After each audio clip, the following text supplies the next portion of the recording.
નમસ્તે. આજે હું બનાવું છું લીલા ચણાનું શાક, જે ખૂબ જ ટેસ્ટી બને છે અને ફટાફટ બની જાય છે. અને જે ગોધરાના ફેમસ ચણા, જેને ગ્રીન ચણા યા તો હરા ચણા કહેવામાં આવે છે, એ બનાવું છું. તો એના માટે મેં 500 ગ્રામ ચણા છોલી અને લઈ લીધા છે. હવે આ કઢાઈમાં ગરમ પાણી, એમાં 1 ચમચી ખાંડ અને 1 ચમચી મીઠું એડ કરી દીધું છે, કે જેના કારણે જે ચણાનો કલર છે ઓરિજિનલ રહે અને મીઠાના કારણે જલ્દી ચડી જાય.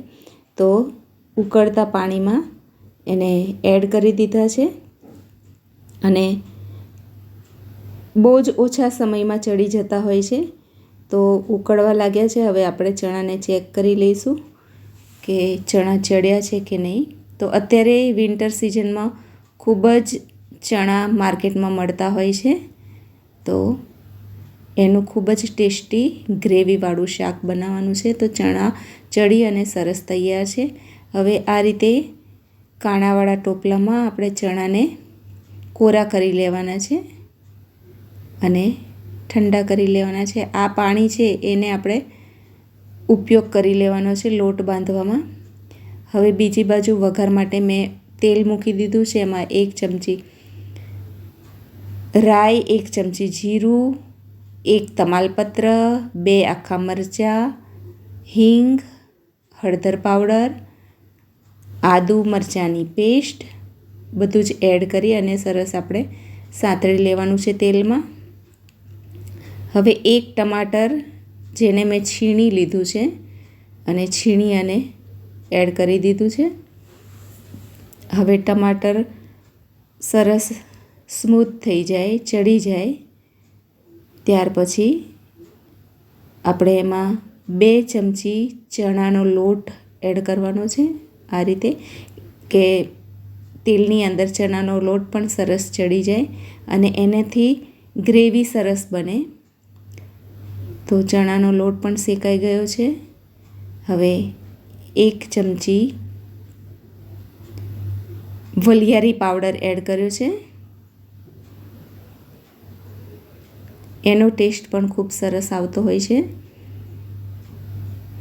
હવે આ કેરી સમારી અને લઈ લીધી છે. ખટાશ માટે 1 ચમચી મરચું, 1 ચમચી ગરમ મસાલો એડ કરી દીધો છે.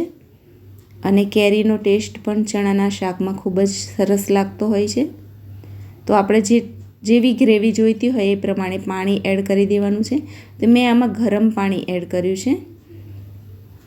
હવે સ્વાદ અનુસાર મીઠું, આપણે ચણા બાફવામાં પણ મીઠું નાખ્યું હતું, એટલે એનું ધ્યાન રાખવાનું છે. એ પ્રમાણે આપણે મીઠું એડ કરવાનું છે. હવે બાફેલા ચણા જે સાઈડ પર હતા એને પણ આપણે એડ કરી લીધા છે. તો આ ગોધરાનું ફેમસ ચણાનું શાક હું બનાવી રહી છું. અને આ ચણાને આપણે વરસ માટે સ્ટોર પણ કરી શકીએ છીએ ફ્રીઝમાં. હવે આપણે ધાણા એડ કરી દીધા છે અને બની અને તૈયાર છે ખૂબ જ ટેસ્ટી ચણાનું શાક, જે ખૂબ જ ઓછા સમયમાં બની અને તૈયાર થઈ જતું હોય છે. તો પીરસવા માટે તૈયાર છે. તો ગરમા ગરમ ગ્રીન ચણા મસાલા બની અને તૈયાર છે. તો મિત્રો, તમે પણ ટ્રાય કરો. Thank you.